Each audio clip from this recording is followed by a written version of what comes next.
12,000 years ago, a volcano erupted in what is now the Middle East. Its ash cloud blocked out the sun, causing global temperatures to plummet.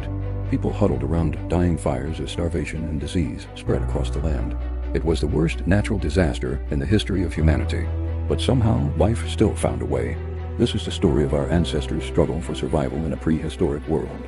We'll explore the brutal realities of hunting and gathering food, battling with wild beasts, and most importantly, staying alive. Our story begins 4 million years ago in the vast plains of Africa. At this time, the earth was ruled by giants. Massive herds of buffaloes roamed the grasslands, while packs of vicious hyenas stalked their prey. But amidst this prehistoric wilderness, there existed a small tribe of primitive humans. They were skinny, hunched over, and equipped with nothing more than sharpened sticks. Their world was harsh and unforgiving, yet they persevered. They hunted down wild animals, gathered edible plants, and fought off predators in order to stay alive. Life was a constant struggle, but they were determined to survive. As the sun beat down on their naked bodies, they hacked away at the underbrush with their stone axes.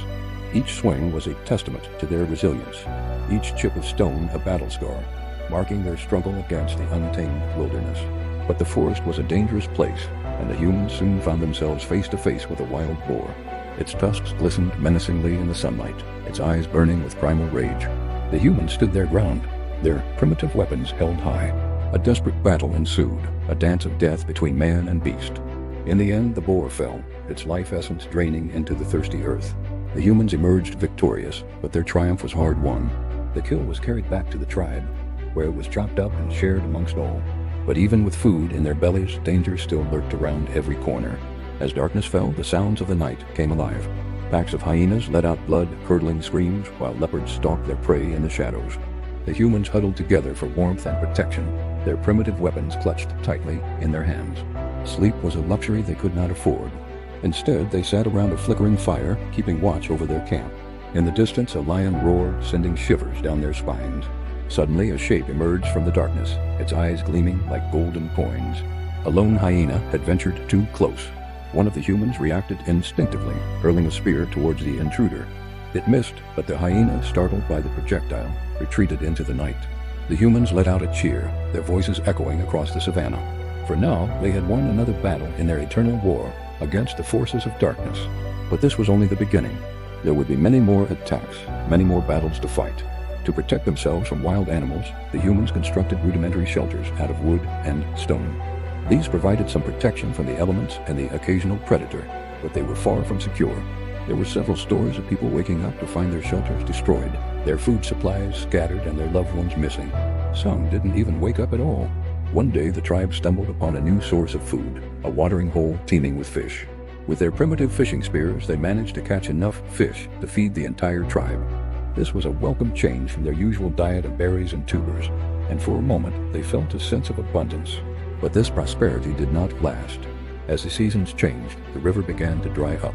The fish disappeared, and the humans were forced to move on. With them, they took their biggest enemy, a carnivorous ape named Mog. Mog had been a thorn in the side of the tribe for years, stealing their food, killing their young, and generally causing chaos. He was a formidable opponent, strong and cunning, and he led a whole troop of equally vicious apes. The humans were desperate for a way to defend themselves against Mog and his gang. Then one of the older members of the tribe had an idea. He suggested that they build traps to catch the apes. At first, the idea was met with skepticism, but there was no other option. So they got to work. They used logs and vines to create snares that would ensnare the apes. They also set up pits filled with sharp stakes that would impale their attackers. These traps were crude but effective. Several apes were caught, and with each victory, the humans grew bolder. Eventually, they even managed to capture Mog himself. The humans were jubilant, but their victory was short-lived. Mog was too strong to be kept prisoner, and he soon broke free. Vengeful and desperate, Mog led his remaining troop in a final attack on the human settlement. The humans were prepared this time, and they defended their homes fiercely. The battle was fierce, but in the end, the humans prevailed. Mog and his troop were driven away, never to return. It was a hard-won victory, but the humans had learned some valuable lessons. They realized that they needed to be more than just scavengers and gatherers. They needed to learn how to hunt and kill. With this newfound knowledge, the humans were able to secure their food supply and protect themselves from predators. They were still nomadic, but they were no longer helpless.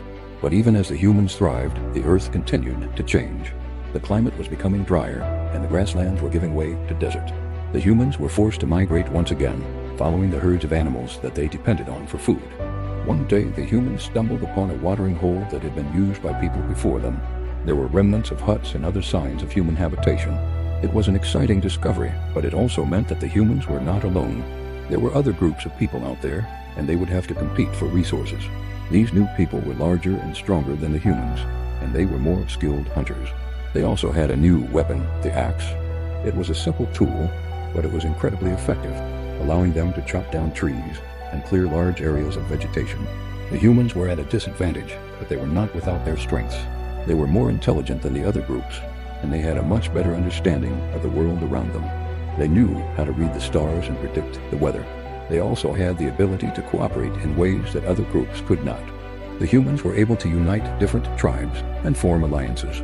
They also developed new hunting techniques that allowed them to take down larger prey. With each passing generation, the humans became more sophisticated. They developed new tools and weapons, and they learned how to farm the land.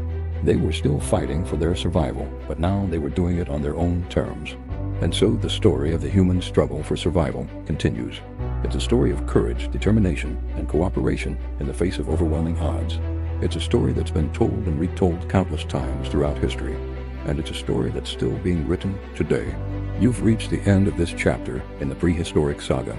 If you want to see how these struggles shaped modern humans, make sure to check out the next chapter. Thank you for watching.